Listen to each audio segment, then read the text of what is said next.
बिहार में जमीन का सर्वे हो रहा है और जमीन सर्वे में आपको क्या करना है कि अगर आपके पास भी कहीं पर भी थोड़ा सा भी जमीन है ना, थोड़ा सा भी जमीन है, तो आपको क्या करना, अगर बात करें सबसे पहले कि जो भी जमीन है, तो अगर आप ये कह रहे हैं नहीं मेरी जमीन है, तो आपके पास उस जमीन का कागज होगा, है ना।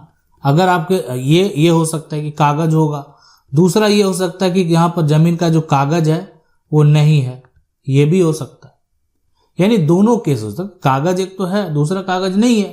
तो अगर आपके पास कागज है तो आपको क्या प्रक्रिया से गुजरना पड़ेगा, तो प्रक्रिया सरकार के द्वारा बना दिया गया है कि देखें आपको जो एक फॉर्म भरना, ऐसा फॉर्म बना दिया, बोला कि नहीं इसको आपको भरना पड़ेगा। और उसके बाद इस पर जो है ना ऑनलाइन पोर्टल बना दिया गया है, और यहाँ पर बोला कि नहीं ऑनलाइन आप इसको क्या करें, जमा करें। और ऑनलाइन जमा जो होता है ना वो अपलोड हो जाता है, यानी इसको स्कैन करके अपलोड कर दिया जाता है और उसमें भी डाटा को फिल अप कर देंगे।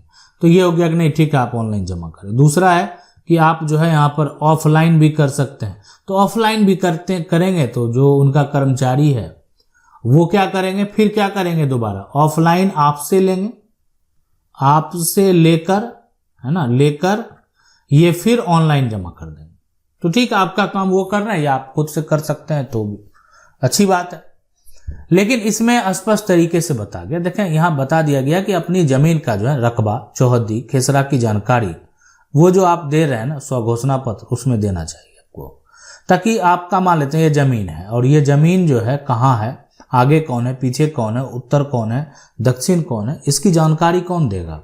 तो ये जानकारी आपको रहना चाहिए और सही जानकारी रहना चाहिए। इससे क्या होता है कि अगर आप गलत जानकारी दे देंगे तो आपका जमीन का जो पोजीशन है ना, यानी जहां पर है वो गड़बड़ हो जाएगा और मैप जो है यानी वो भी सही से नहीं बन पाएगा। तो इसलिए आप एक तरह से प्रॉपर तरीके से जमीन को यहाँ पर बता दें कि आपके आगे पीछे, है ना, यानी पूरब, पश्चिम, उत्तर, दक्षिण कौन है।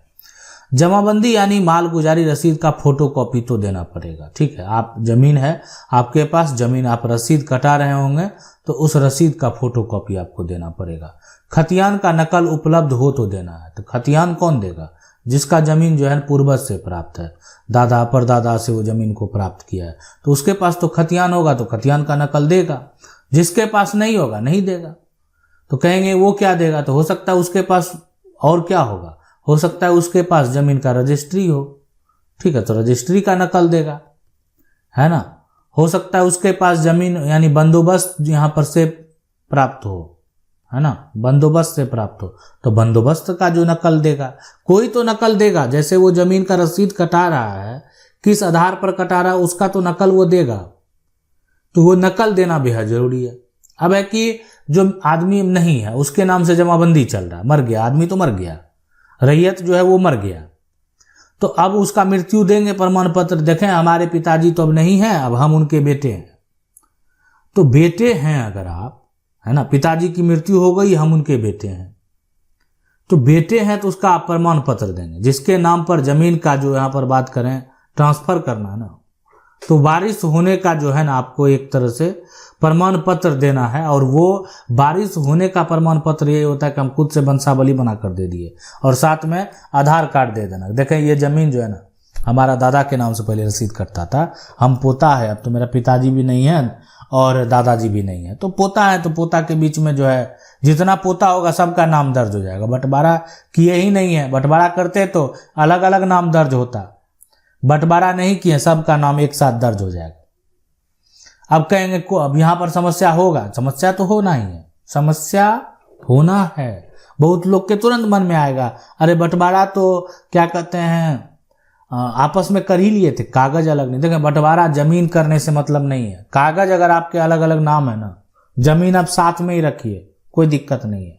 बंटवारा होने का मतलब है कि आप कागजी तौर पर जो है ना दस्तावेज को, डॉक्यूमेंट को अलग अलग कर चुके हैं, लेकिन ठीक है आप साथ में खेती करते हैं, कोई दिक्कत नहीं है।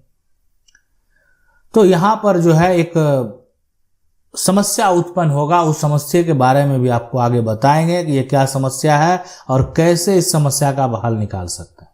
अब लोगों का एक और समस्या है, उस समस्या के बारे में भी बता दें। लोगों का ये समस्या है ना, उनका जमीन का मामला जो है वो कोर्ट में चल रहा है, टाइटल सूट चल रहा है, कोर्ट में मामला है ना, मामला है।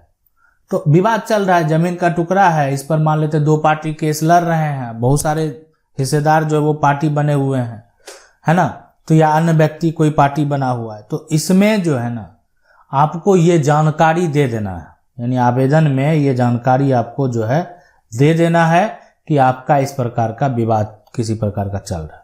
अब है कि एक तो यहाँ पर मामला जो है ना वो क्या हो रहा है, यहाँ पर चल रहा है। अब यहाँ पर मामला का एक चल रहा था, अब तो आदेश आ गया है, यानी कोर्ट का तो फैसला हो गया, आदेश जो है। तो कोर्ट का अगर कोई भी आदेश है उसी अनुसार जमीन का सर्वे होगा। इस बात को स्पष्ट तरीके से दिमाग में बैठा लें।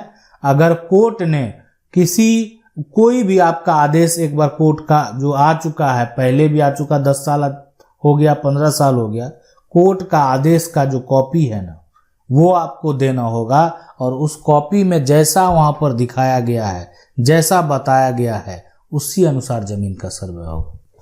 बहुत सारे मन के, एक तरह अगर बात करें, लोगों के मन में जो है ऐसा समस्या है और वो समस्या से जूझ रहे हैं और उनको समझ में नहीं आ रहा क्या करना चाहिए।